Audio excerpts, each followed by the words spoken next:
বিশ্ববিদ্যালয় রূপান্তর টিমের পক্ষ থেকে আজকের এই জরুরি সংবাদ সম্মেলনে আপনাদের সবাইকে স্বাগত জানাচ্ছি এবং আন্তরিক কৃতজ্ঞতা জানাই আমাদের এই আন্দোলন ও দাবিকে সবার সামনে তুলে ধরার জন্য।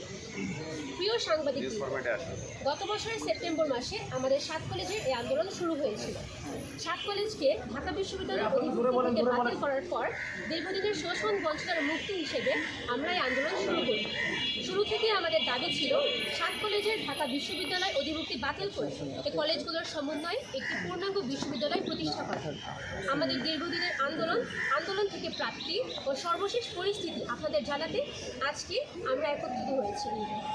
আপনারা জানেন, 7 কলেজের শিক্ষার্থীরা নিজেদের শিক্ষার মৌলিক অধিকারের দাবিতে বারবার রাস্তায় নেমে মার খেয়েছে, রক্ত দিয়েছে, অনেকের অঙ্গহানি হয়েছে। আমরা শিক্ষার একটি সুস্থ পরিবেশ চেয়ে আসছি, ফলে অতীত অভিজ্ঞতায় বারবার রাস্তায় নামার পরিবর্তে শিক্ষক শিক্ষার্থীদের সমর্থনে একবারে চূড়ান্ত সমাধানের পথ বেছে নিয়েছি। একই সময় আমাদের ঢাকা বিশ্ববিদ্যালয়ের বন্ধুরাও 7 কলেজের অধিভুক্তি বাতিলের দাবি তুলে আওয়াজ তুলেছেন। এখানে দুপক্ষের শিক্ষার্থীদের দাবি ছিল একই। আর অধিভুক্তি বাতিলের সাথে সাথে আমরা 7 কলেজের শিক্ষার্থীরাও সরকারকে নতুন বিশ্ববিদ্যালয় প্রতিষ্ঠার দাবির যৌক্তিকতা বোঝাতে সক্ষম হয়েছে।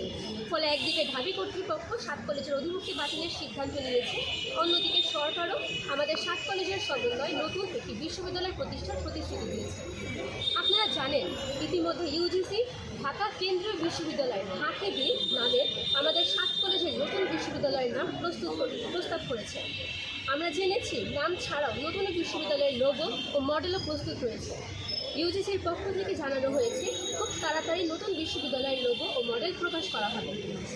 7 কলেজের ঢাবি অধিভুক্তি বাতিলের পর চলতি বছরের 25শে ফেব্রুয়ারি ইউজিসি এই কলেজগুলো পরিচালনায় একটি অন্তর্বর্তী প্রশাসনের প্রস্তাব করে, যে প্রশাসন অধিভুক্তি বাতিল ও নতুন বিশ্ববিদ্যালয়ের কার্যক্রম শুরুর মধ্যবর্তী সময় দায়িত্ব পালন করবে। তবে অন্তর্বর্তী প্রশাসন বিষয়ে ইউজিসির প্রস্তাবনার 2.5 মাস পার হলেও এখনও সেটির চূড়ান্ত অনুমোদন হয়নি। এতদিন আমরা শুনে এসেছি এটি জনপ্রশাসন মন্ত্রণালয়ের অনুমোদনের অপেক্ষায় ঝুলে আছে। প্রিয় সাংবাদিকবৃন্দ, শুরু থেকে আমরা একটি শ্রেণীকে 7 কলেজকে আন্ডার এস্টিমেট করার প্রবণতা লক্ষ্য করেছি। আবার আমাদের সব কিছুতেই যেন ইচ্ছাকৃতভাবে একটা ঢিলেমি দেওয়া হচ্ছে। 7 কলেজের সমস্যার সমাধানে গত ডিসেম্বরের শেষের দিকে একটি বিশেষজ্ঞ কমিটির ঘোষণা দেয় সরকার। একই সঙ্গে এই সমস্যার সমাধানে তাদের 4 মাসের সময়সীমা বেঁধে দেওয়া হয়।